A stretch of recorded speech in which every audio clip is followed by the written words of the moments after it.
Olá pessoal, sejam bem-vindos a mais um vídeo aqui do canal Plataforma Moretti. No canal são apresentados assuntos referentes à engenharia agrícola. Meu nome é Agatha Hoffmann, aluna do sexto período de agronomia, e hoje trago para vocês este vídeo referente ao frasco de Mariotti. Mas então, o que é o frasco de Mariotti? O frasco de Mariotti é um equipamento frequentemente usado para obter um escoamento constante de um líquido.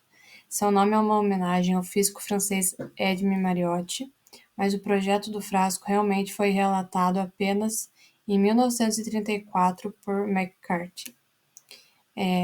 Na área da agronomia, o mesmo é utilizado para a determinação da condutividade hidráulica no solo. E como que se compõe esse frasco? Então, ele compõe-se de um frasco de gargalo estreito e curto com 3 tubuladuras ou não, depende do modelo a ser utilizado, onde são introduzidas curtas rolhas fixas com uma camada de cera para evitar a perda de ar e água por essas tubuladuras. Essas rolhas, então, são perfuradas por orifícios cuja saída tem um diâmetro padrão de cerca de 2 milímetros, mas que é um pouco mais largo na parte interior. O gargalo do frasco é fechado por uma rolha que é atravessada por um tubo de vidro que desce no interior do frasco, sendo colocado ao nível que preferir, dependendo do experimento, e até, por exemplo, um pouco acima da tubuladura inferior, que é por essa onde se dá o escoamento constante dos líquidos. As tubuladuras superiores têm uma importância teórica, por isso não aparecem em todos os frascos por aí. Então, elas vão servir para provar, por exemplo, que a água vai exercer pressão em todos os sentidos.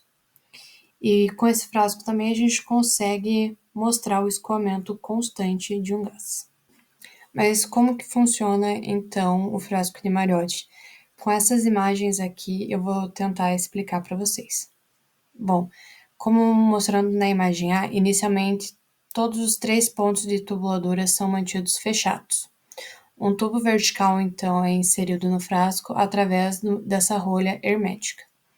E esse tubo está apresentando, então, a extremidade inferior situada entre a saída O1 e a saída O2. Inicialmente, vai existir ar sob pressão atmosférica PA dentro do frasco, como a gente consegue observar na imagem A. E o nível da água dentro do tubo é idêntico ao nível da água do frasco. Quando a água começa a fluir, ao abrir a saída O1 e manter fechada as saídas O2 e O3, isso é a forma mais básica de um fluxo de água de um frasco de Mariotti.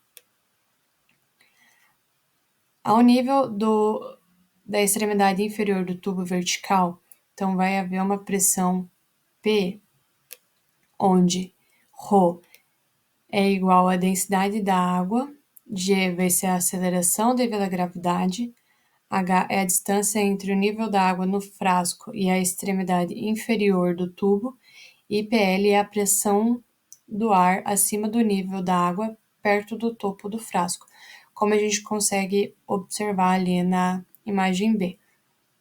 A gente também consegue observar ali a altura H, que é a altura do nível da água até a parte inferior do tubo, e a altura H1, que é da altura entre a saída O1 e a parte inferior do tubo. Então, à medida que a água vai saindo na garrafa, a pressão PL, que originalmente começa na pressão atmosférica PA, vai continuamente caindo para valores cada vez mais baixos, e o nível da água dentro do tubo vertical também vai caindo.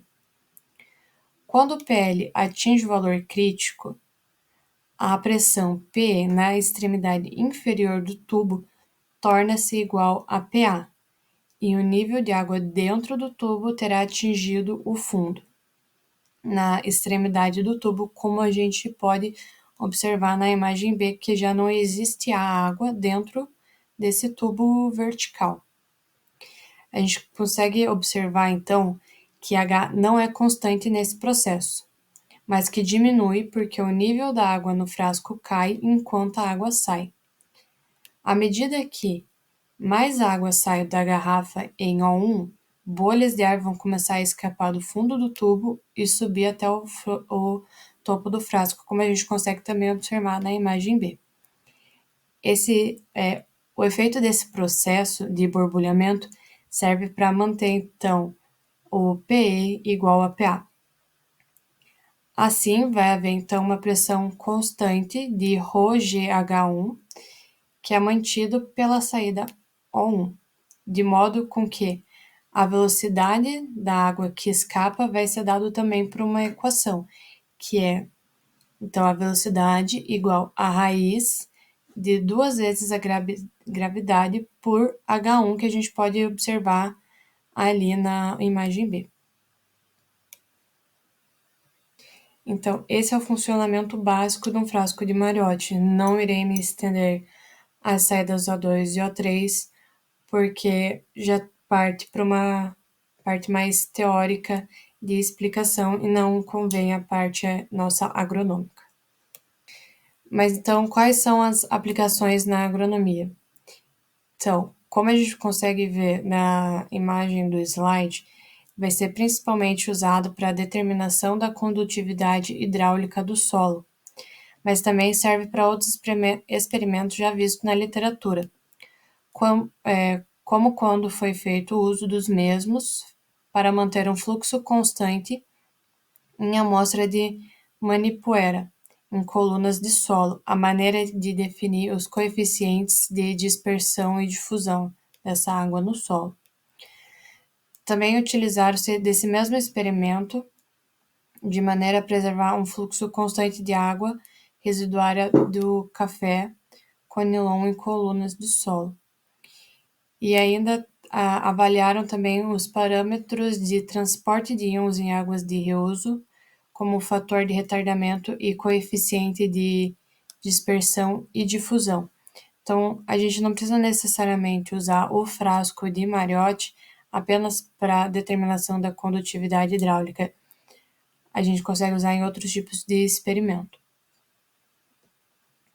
E para finalizar, vou mostrar aqui para vocês, então, os diferentes modelos de precificações.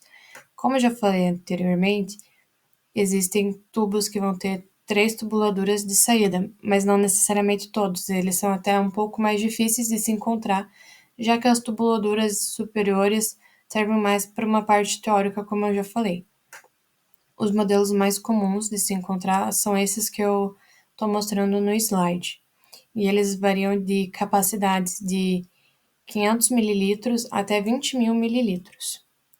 Um frasco de 500 ml vai girar em torno de mais ou menos $36, 1.000 ml mais ou menos $45, 2.000 ml cerca de $87, 5.000 ml cerca de $283, e daí a gente tem um grande salto já para 10.000 ml, que vai custar mais ou menos $383, e o maior frasco de todos, de 20.000 ml, custa em média $666. Então, são vários modelos e várias precificações que então, a gente pode procurar o melhor modelo para cada experimento. E é isso, agradeço pela atenção de todos. Muito obrigada.